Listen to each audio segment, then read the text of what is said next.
Hello mga Disney Princess! Ako nga po pala si Laika, yung like na like mo. Huy, feeling. So for today's video, I just wanna share with you how I design my cake. At kung hindi nyo na itatanong, at hindi rin naman kayo magtatanong, isa po ito sa mga hidden talent ko. Hidden talent? Huy, ang feeling. Sobrang namiss ko talaga tong mag-bake at mag-design ng cakes. Ito kasi ang libangan at negosyo ko nung wala pa akong trabaho. Marami po akong mga suki na pabalik-balik na umu-order sa akin. At hindi sa pagmamayabang, marami talaga akong mga suki noon. At sa tuwing nakikita ko yung mga cake designs ko, ako'y naluluha na lang dahil sobrang miss na miss ko na talagang mag-design ng cake. Kahit nakakapagod at nakaka-stress, at minsan inaabutan pa ako ng madaling araw dahil sa sobrang dami ng orders. I mean, hindi naman sobrang dami. Sadyang mauubos lang talaga yung oras mo, kakaisip sa design na tutugma sa request ni client.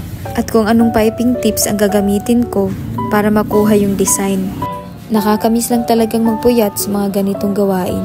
Mas worth it pa itong puyatan kaysa magpuyat ka kaka-cellphone. Huy! Disclaimer lang po, para sa kaalaman ng lahat, hindi po ako professional baker at lalong hindi po ako nag-aral ng baking.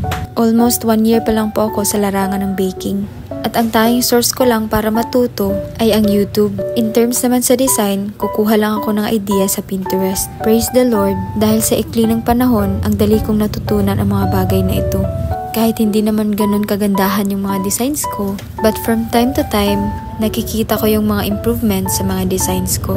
Kailangan mo lang talagang mag-practice at magpursige dahil hindi lahat ng bagay matutunan mo agad-agad.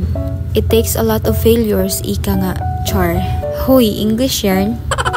And charan, ito na yung final output. Sana nagustuhan nyo. And here's my other designs.